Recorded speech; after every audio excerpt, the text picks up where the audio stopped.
Well, that's a wrap for the Meadows. We still have Miami Valley today. Tough post positions and tough sledding today in Miami Valley. We'll see how they make out. This is our first look at Stakes Company. Well, it's a little unfair in regards to Purple People Eater. She's in with a horse that raced in the Breeders' Crown last year. So to say she's in Stakes Company may be a little unfair, as I said, but that's the way the cookie crumbles. That's the way it goes. So we'll see how everybody makes out. My God, it's hot. Makes out today. Low battery mode. What is the battery going on this thing? Ridiculous. It's a little silly. Now today, aside from Lover's Play, I guess we'll start with Lover's Play, right? She raced. I continue, for my partners, Alan, and a number of people that messaged about the breaks in Oak Grove, that first break, you can see now what I was talking about when I say just a minor mistake on my part, leaving with her in Oak Grove and putting her on the run. It turns into this cascade of events that just seemingly is so difficult to rectify. Now, we were lucky we got her back to Pennsylvania, got her raced. Mike Wilder did a great job just getting her around and making sure she got a clean line.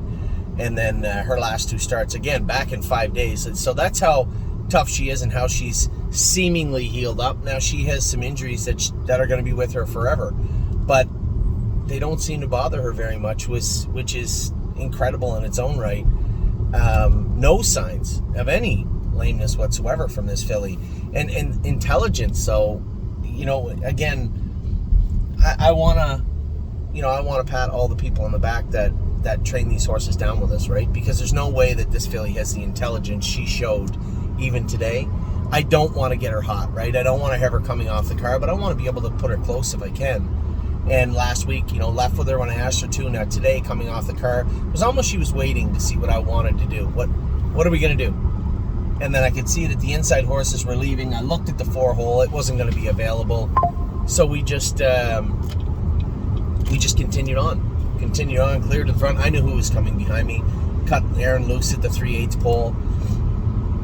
And followed him. I could tell down the backstretch that she had a bead on the horse on the front. Now, is she going to beat him? I don't know. I know there's a couple coming. To be fair, Greg Wright's filly raced fantastic. Circled the field and won the race. And she raced on again down the lane. She was coming through the middle. She was going to go by Aaron. And at the last minute, she kind of saw the two horse coming too and kind of shot forward for the deuce and raced great. But, man, just such again, the fact that I know the backstory. If you just jumped up and drove Lover's Play, yeah, nice little filly. Doesn't really do a whole lot wrong. Nice filly. But knowing the backstory just changes everything. And really, really impressed with her overall and impressed with her team. For my partners that maybe were a little squeamish during our Kentucky stay and heading out of Kentucky. As I said then, this filly is not a breaker. Not generally, not what I would consider a horse I would be concerned with. And she does have speed, and she certainly showed it today. Second at 57 and looked great. Now that's our racing done here. We still have Miami Valley starting somewhere around 5 o'clock, I believe. My God, it's hot in here. Oh, goodness. More cold, please. My God. So yeah, that's our racing done for here, but we still have Miami Valley. Now, this morning, I didn't stay for the last set, which turned into the last two sets. Jason had to leave at 9:30 in the morning. Callie, one of our caretakers, was also leaving. We just had a lot to do this morning. Wanted to train the babies, the ones that we had slated to train. And then Daryl, who was supposed to come and fill in for Jason, he told me he couldn't make it this morning. Hurt his back. So we were left trying to make do best we could. We put Buck Holler, our next door neighbor, in Burn-In. Buck went with Green Glitter in the first. Now, I didn't realize until we get out there that Buck didn't have a training whip. And Green Glitter, I knew I could see it coming. I was on the front. I was on the front with Grand Slam Dale, and Green Glitter got up right beside me. And we were just going to idle through the last turn, and Green Glitter, just being a baby, drifted out. Now what you would do is you drift out, just touch her on the outside, but he didn't have a whip. So she just kind of wandered out, and he's slapping her with the lines, and she took off again down the lane. But she was good, especially of all the horses. You could just say, hey, anybody can go with this one. She's not, her gait is push button. Her attitude sometimes is skeptical. When she goes on the track, if she's having a bad day, you're going to have a bad day too. And that's just how she is. But she was very, very good this morning. So we went a mile in 2:18. Yes, 2:18, last half in 5 in this set. I won the set with Grand Slam Dio. I put her on the front. I carved out all the fractions. Now, the most impressive part to me was Buck ended up just floating Green Glitter over to the front. Well, I look, we're up to the 8th in almost 19 seconds. That's a quarter in 38. That's a half in 16. Well, from that 8th pole all the way to the half, we got to the half in 1:12.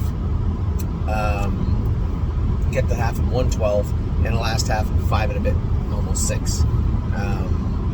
I was really, really impressed with Grand Slam Dio and her professionalism and her tenacity today. Westland Warrior was very good. Memento Mori was closing in on me at the wire. I know one of our partners had said, oh, Memento Mori made a break, and he just doesn't look the same. Well, he doesn't look the same when he's going 12 seconds faster than he was 6 weeks ago.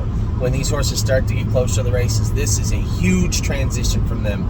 You know, little glimpses of racehorse speed at an 8th or a quarter here and there, decent last halves. But again, everything is changing.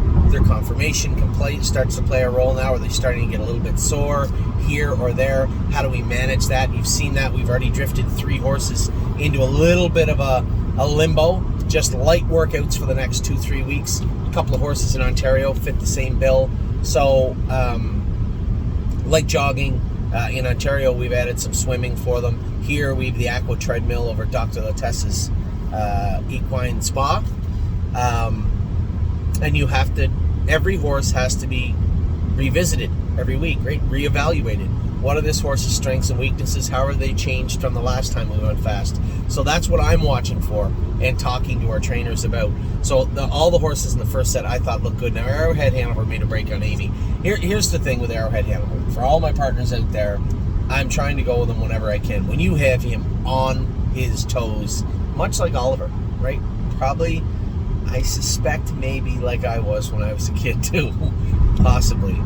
When he is focused, get to the table and do your homework. You're on the mound throwing balls and strikes.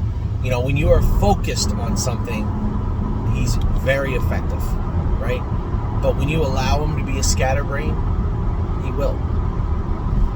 He will. He's just a baby. I can see the stuff he's doing.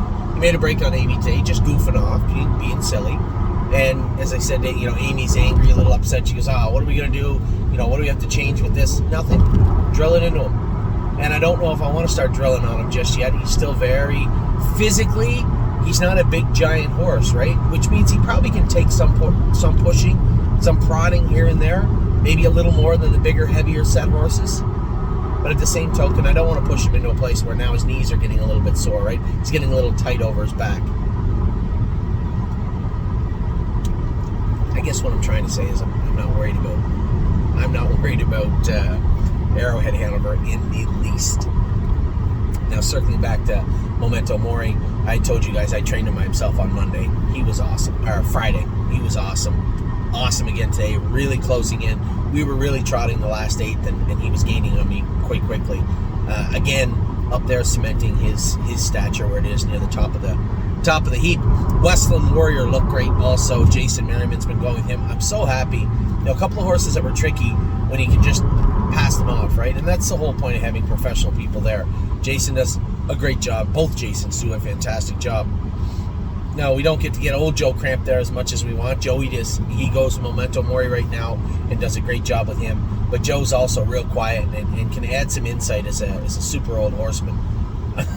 A super old horseman. But as an older gentleman that's been in the game forever, he can add some insight also. So a good group, a good mix of people, and a great set. So first set, I was a winner with Grand Slam Dio. Memento Mori was closing in at me. I believe Green Glitter, Westland Warrior, and Manhattan Money were all there. I assume I didn't look over my shoulder, but it sounded like they were from what I heard from the riders. And then Amy was back a bit with Arrowhead Hanover when he made a break. But here, I'll let you in a little secret. I'm going to go easy, But it's the best way to put this. I'm going to put Arrowhead Hanover in the race bike. Probably today's Wednesday. Made a break today. If the weather's good on Friday and he's feeling good tomorrow jogging, and again, he's eating good, he's not on a line, he feels comfortable, I'll probably throw him in the race bike and go a mile and 2:12 with him, just so I can get close to him. And, you know, it's a new feel, right? It's new sounds, it's new everything to him, and it makes him pay attention also. I can train him by himself, no problem, but I can see what he was doing today. I'm not concerned with Arrowhead Hanover in the least. I know it frustrates Amy because Amy takes it as a dig on her, right? You know, why would he make a break on me? And, well, he made a break on Jason last week. Same type of thing. Same type of thing. Coming out of the turn, the track was deep. He put a step in. Now, Jason could have coddled him a little bit and grabbed him up. But very telling what took place next. Again, put a step in, lost his focus, and rolled off stride. With Arrowhead Hanover, it is all just focus. Focus, focus, focus. And we will get him there. We have until his first stake race, what? It's May? We have like at least 8 weeks before we really have to see any sort of true talent out of this colt. There's no rush. Now, I'll get him back on track. You're not going to have to worry about that. But there's no true rush with Arrowhead Hanover, quite frankly, with any of these horses. Second set. I won that one too. Never Lose Felix. But in fairness, when you just put them on the front, they do their work easy. It's not cheating, but at the same time, you're not doing the same work as horses that are jostled or moving around in the backfield and then trying to close into your speed. So Never Lose Felix, 219, did his work very, very well. Very happy with him. I'm warming to the idea of saying, listen, this horse is going to get to the races. It's still early yet, and there's a lot of horses where, unless some sort of acute lameness comes up, they're getting there. You can see that it's already there. It's written on the wall. And this guy is closing in on that wall also. Very, very happy with Never Lose Felix. LT Troubadour was good. She sits at the bar, was locked in at the wire. I said, Amy, where'd you get to? She goes, well, I couldn't get out. You guys had me locked in. Should have rode the program. You were like 8 to 5. But you know what? That will go a long way for She Sits at the Bar. That climbing up on top. And I knew somebody was on my back finishing up the wire. I saw LT Troubadour there. And then on the inside was Oh He'll Know, and also What a Lady, What a Night. So there was nowhere for Amy to go, which is fine. That's perfectly fine. James would have been so proud. So a great mile from everybody. Now that the Speed of Sound made a break today, Jason said she wasn't as good as she was the other day. That in itself, very telling. I thought we went a little bit much with her the other day. Now, he said my next question was, well, have you gone with her all week? He said, I jogged her twice. She jogged great. She just was kind of out of gear today. It's okay. No big deal. I'll go with her. It's supposed to rain tomorrow, is it? No, I don't think so. No, it's not. I'll go with her. I'll go with her tomorrow morning just to see how she feels to me. She doesn't need to train hard, but I would like to see what she's doing, what she's not doing, and I'll do that tomorrow morning. LT Troubadour, as I said, was great. She Sits at the Bar was great. Everybody else in that set was fantastic.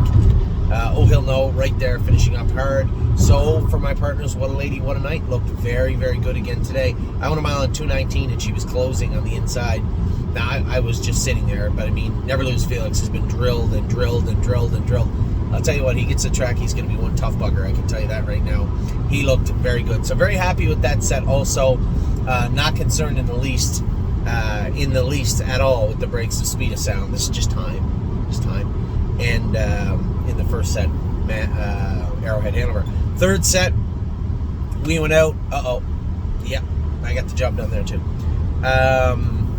Lily was absolutely fantastic. Freedom Hill had made a break, but was shod yesterday, I believe, or Monday.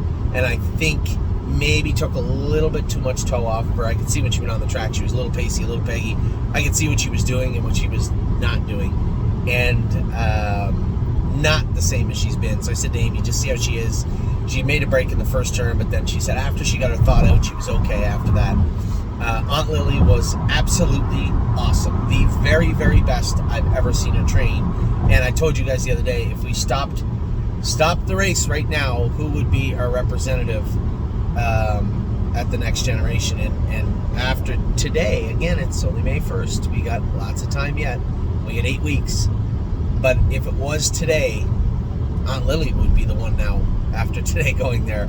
I was absolutely floored how good she was and how professional she was and how tough she was. We got to head a lane and she drove away, and again wrapped up going through the wire. The biggest mile of the day, 2:16, last half of 1:05 for Aunt Lily, and she looked absolutely great. Bluebird Tuxedo Hill was coming. He was behind me. The rarest of rare things happened. I might have jinxed him. I Don't Play Nice made a break coming out of the turn for Joe. Now, I've been itching. There's been two sides to me. I've been telling myself, don't go with I Don't Play Nice because you don't need to go with him yet. There's no necessity for you to go with this horse yet. And the other side of me saying, I'd love to go with that colt right now. And I think I will. Friday is supposed to be a nice day. Friday I don't have to be over here for a little bit. Friday morning you might see him also step forward in the race bike, and we'll shake some of the ring rust. I guess there's no ring rust. He's never been in the ring. But shake some of the rust off him and see if there's something that's being missed.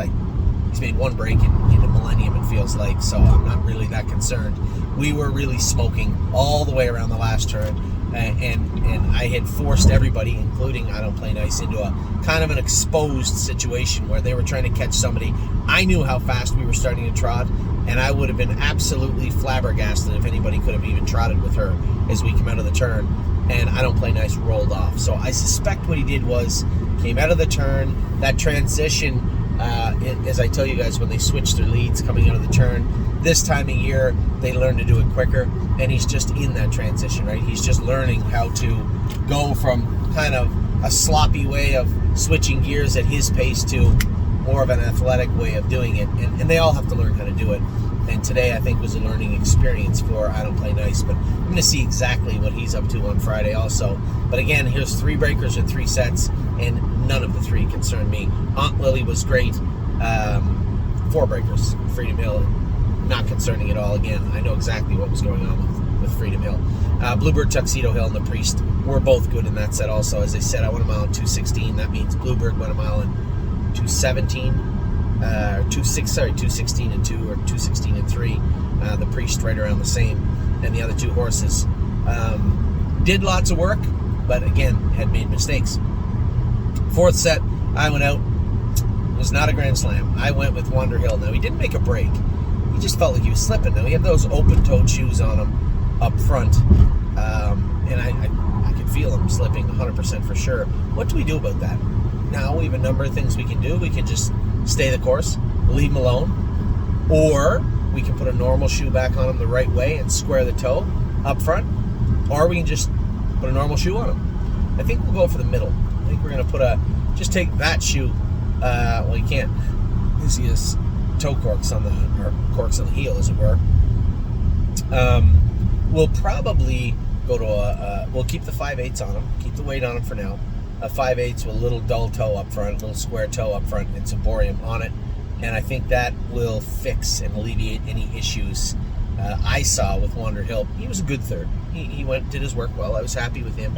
Cadeau was a pretty easy winner in his set.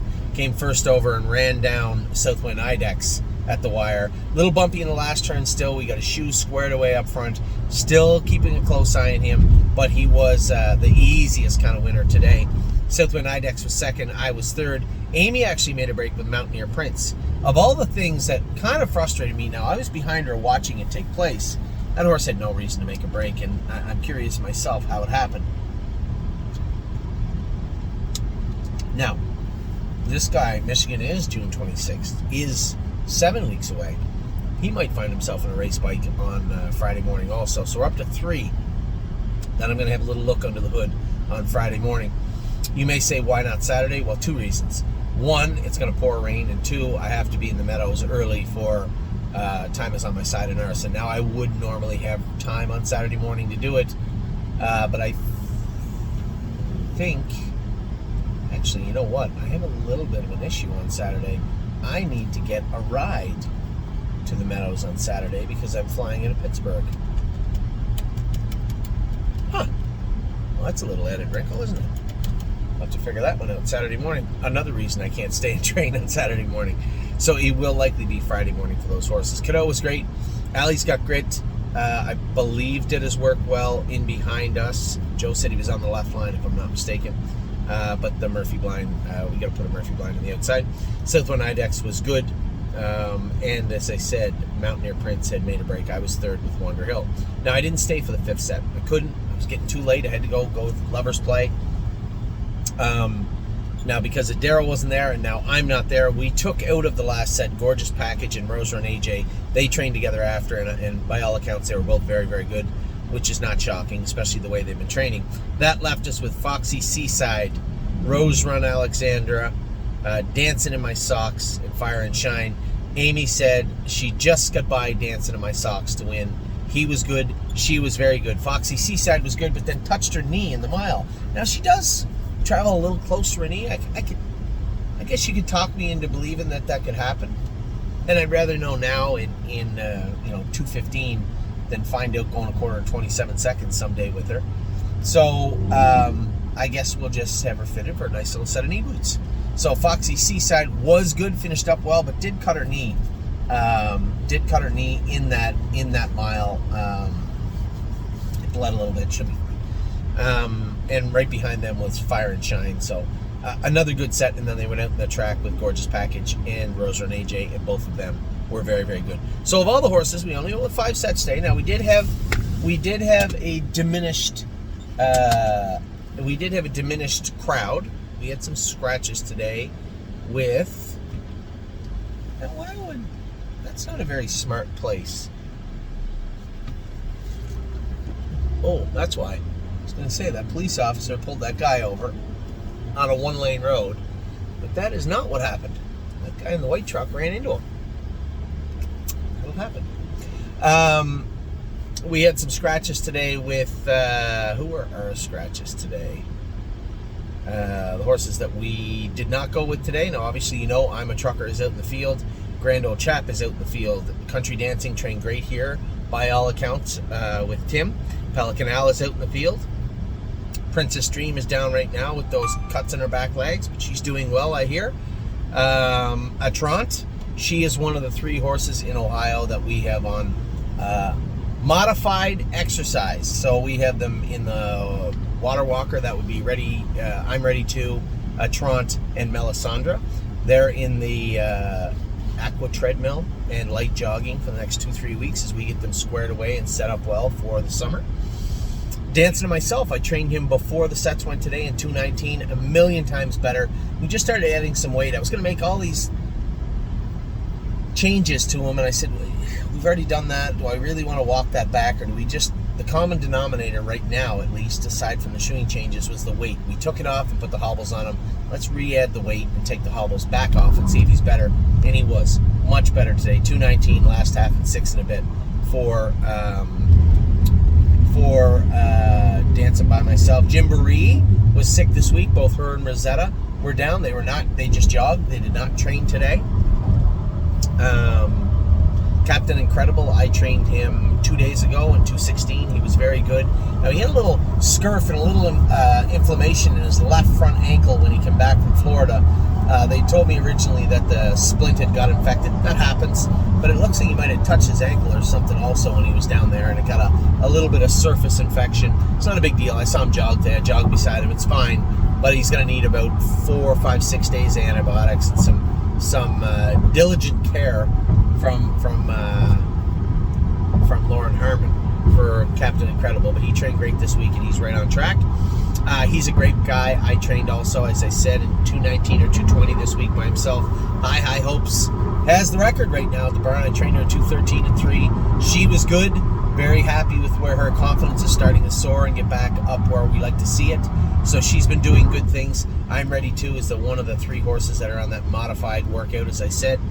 Melisandre is the other one. Leggy has been just jogging. She gave her left pastern a little bit of a whack, and it filled up and it was bothering her a little bit. So we've just been going easy with her. She may find herself in that group of 3 also, a little modified work. This is the time of year. I'll finish that statement in just a second. Rosetta, as I said, is down till the weekend. And Blue Ventura, I also trained in 2:13. He was very good by himself on Monday. Now, as I was about to say, you have to be very, very careful. This is the first time of year where they're getting a lot of torque and heavy workouts, and you have to pay very, very close attention to them. Pretending, I was off a little bit, but he'll be okay. Yeah, that stuff flies in January, February, March. Not so much this time of year unless you know what is going on. Now, with a horse like Captain Incredible, yeah, there's a little filling in his left ankle. We know what it is. It's not the end of the world. We're working on it. We're still not going to train him like that. We've just been jogging him. And you look at horses like, really, I'm Ready To. I always get that mixed up. I'm Ready To, Melisandre, Atron. Under x-ray, their knees are open. What the vets say, a little remodeling, a little soreness in that third carpal. And if you keep pushing and pushing and pushing, you know what you're going to find. You're going to injure that horse. So you really have to take a step back and say, okay, me personally, I'm not a big fan of just leaving them in the stall. I know the vet would rather just leave them in the stall. It's not going to happen. I'm not going to jeopardize their entire 2-year-old season because it's a remodeling. And we've been through this time and time and time and time again with numerous horses. And before you ask, absolutely plenty of them ended up being very, very nice horses. Just back off with them. You can walk, light jogging, over in the aqua treadmill. These things are tools that you can use for these horses, and they help very, very much. So over the next 3 weeks, that's what those 3 horses are going to be going through. And with Leggy, again, a little bit off left hind, a little bit of swelling in that pastern area. You just can't pretend it's not there. It is. So take care of it. It's not earth-shattering. It's not anything that's going to hurt her right now, but if you continue down this path, it will. Then it falls under the heading, as I always say, it's kind of a bit of an odd cliche, but when the horses are talking, you better listen. And there's 4 of them talking right now in the burn, for sure. And we're very much listening. So that's where we're at with all the horses. That's what they did today. I've been very, very happy with our entire rookie crew over here. And it's not just Ohio. Like, we have 2 horses on that, again, light jogging and in the pool over in Ontario, just to make sure that these knees set themselves up well for the summer. I don't want to get to the qualifiers in June and have the driver say, hanging on that right line, a little off right front. That is an easy walk from that point in time to horses done for the whole season. Very, very short walk from one point to the other. And I don't want to hear that, and I don't want to get to it. Of course, we're going to have horses that need time off. Of course, we're probably going to have horses that missed their 2-year-old season because they needed time off. But we don't have any right now. And it's always my objective to keep it that way. So that's where we're at right now with all the babies. Very happy with what I've seen here and in Ontario. Our horses that have been doing good continue to do good in the barn as 2-year-olds, and quite frankly on the track as racehorses. So we're going to try and keep things going as we head through the rest of the first week of May, and into what is soon going to be the summer. So hope you guys are having a wonderful day. It is an absolute beautiful day here. A nice drive home back to Ohio. It is 82 Fahrenheit right now, which I suspect is somewhere around 24, 25 Celsius. A beautiful day. I hope it's as beautiful wherever you are. Take care.